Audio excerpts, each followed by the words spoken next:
Welcome back into the GSMC Sports Podcast for our final segment of the day, where we're going to be giving the biggest takeaways from the series between the Boston Red Sox and Kansas City Royals.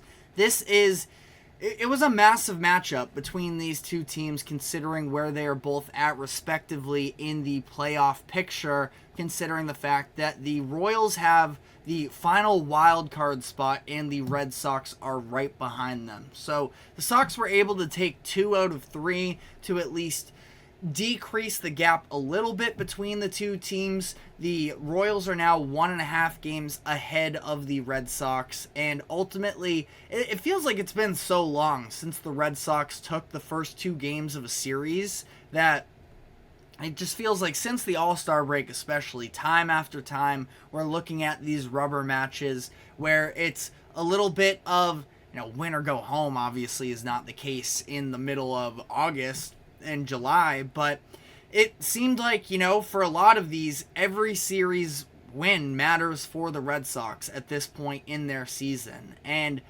it's one of those things, if you're a Red Sox fan, you sort of just have to take it that the Red Sox did end up dropping Game 3, but felt like it was, slightly disappointing considering the fact that you're looking at the Red Sox being in playoff position had they been able to win that Game 3. But overall, I do want to talk about the Red Sox offense because they have been unbelievable since the All-Star break. And I'll say this, I talked about the runners in scoring position, and that is definitely still somewhat of an issue. I do feel like they have been letting down a little bit as of late in terms of being able to actually drive their players in, but they are still at least, giving you very good production as of late, where they have the number 1 OPS in the MLB since the All-Star break. They have the number 1 average.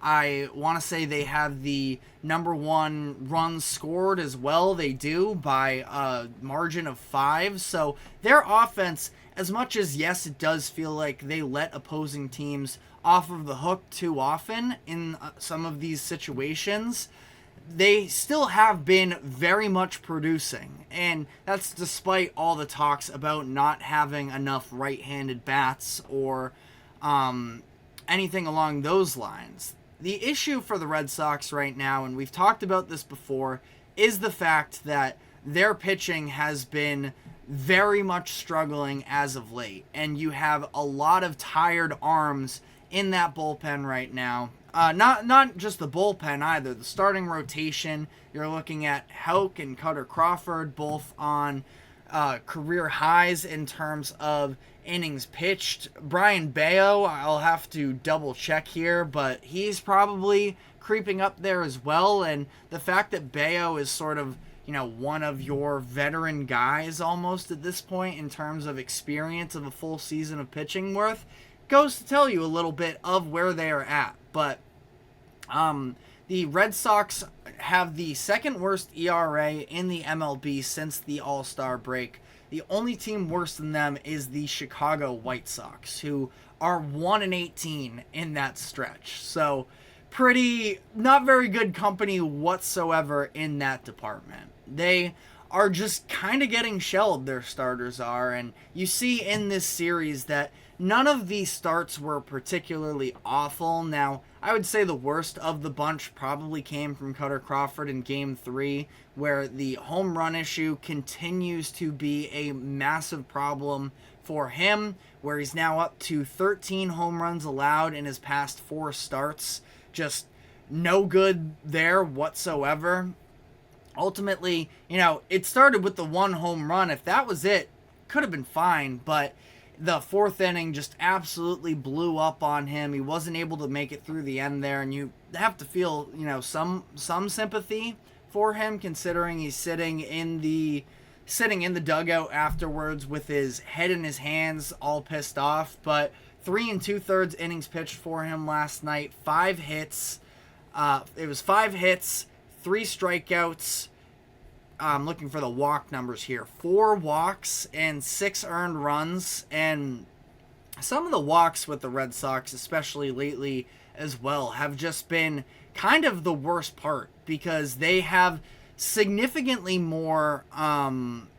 They have 62 walks since the All-Star break. That is tied for 7th, so, I mean, I guess it's not a disaster. It just feels like the timing of them specifically has been such an issue, and especially when in this series, multiple times it happens, especially in that Game 3, with Bobby Witt Jr., who is hotter than basically anybody on planet Earth right now in the MLB, that you just can't give up those extra opportunities. And ultimately, it's a series win for the Red Sox coming out of Kansas City right now. So again, they did what they needed to, but it still feels like kind of slipped away from them, and they tend to have these, really bad individual innings that end up just putting up runs that the Sox cannot keep up with, and they put themselves into these holes. And to their credit, I think that they have been able to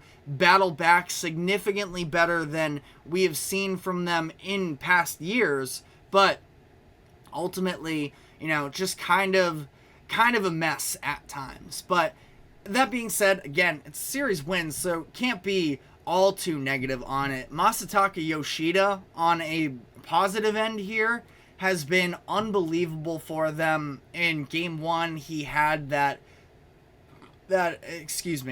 game where he was 4 of 5 from the field, he was 4 hits and 5 at bats, had scored 2 runs himself as well. His average has just been continuing to, skyrocket almost over the course of the past few months, where, it was looking horrendous for him for a while there. He had hit just 200 in June, but since then, 333 in July with an 898 OPS so far early on in August, but hitting 320 with an 877 OPS. I mean, Masa definitely, he was a very expensive contract when the Sox signed him. The fact that he doesn't give you any positional value from a defensive perspective hurts them, but as long as he's still able to produce offensively, you can feel good enough about it. And he's been at the center of basically everything the Red Sox offense has been able to do as of late. It's been him, and it's been Rafael Devers, maybe sprinkle in a little bit of Wilyer Abreu. It's interesting because Duran, feels like Duran isn't playing well lately because he was just so good for so much of the year. Ultimately, he hasn't been bad, and he had the hit of the game in Game 2 to be able to pull that one out.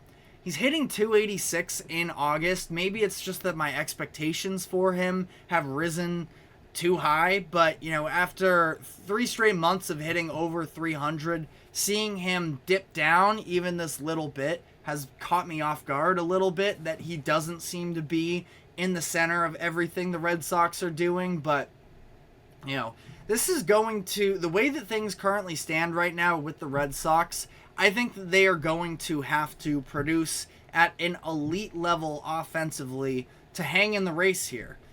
The Royals are a good team. I don't think that Twitter has started calling them the White Sox merchants a little bit. One of my friends texted me the other day a stat about the Royals, and it's that the Royals are 19-4 against the Chicago White Sox and the Detroit Tigers, and they would be now 45-50 along those lines against everybody not named the Tigers or the White Sox. So just kind of a funny stat there. White Sox merchants is just a crazy label.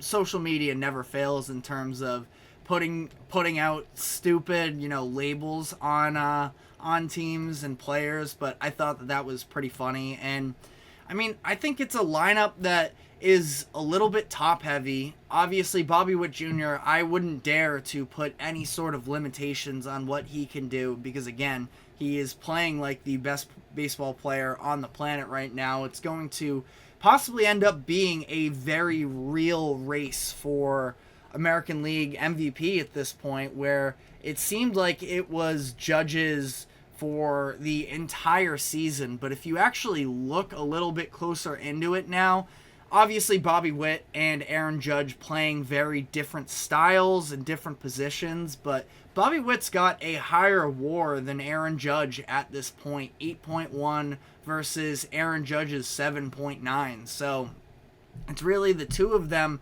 separating themselves from the pack, and it's going to be really interesting to see play there. I think the Royals also have a good starting rotation. Bullpen, though, outside of Urseg, I don't exactly feel great about it. So the Red Sox definitely have their flaws right now, but it's not like these other teams that are in the hunt aren't also without their own struggles. So, I mean, the Red Sox, they're going to need production from their starting pitching at some point soon if they want to have any sort of a chance. It's either that or their offense is going to have to continue to, scorch earth a little bit. And like I said, running their averages with runners in scoring position haven't exactly been great as of late. So you think if maybe they can capitalize a little bit more on those opportunities, that you could even see a little bit of room to grow with their offense. Their key contributors right now are all of the sort of usual suspects in terms of who should be producing runs for the Red Sox right now. It's Devers, it's Massa, it's Abreu. It is, the heart of their lineup. And I think that they're even getting, there's a little bit of depth there possibly as well. I think that Alex Cora's been hitting all the right switches in terms of when to bring guys in for pinch hits. Romy Gonzalez hit a couple home runs, including one off of a pinch hit opportunity.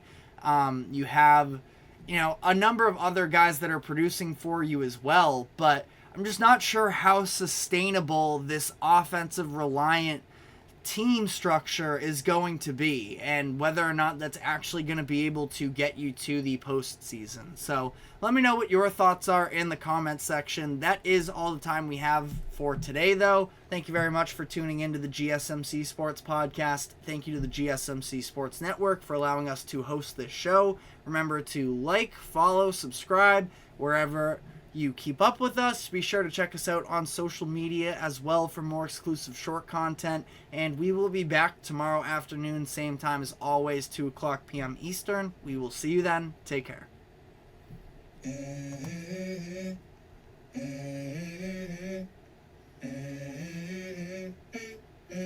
Let's go. I wake up to a little bit of drool on my pillow, feel like it's gonna be a bad day. Yeah, I'm tired of shit, and the coffee ain't hit yet. Damn, ain't that great. I don't wanna go to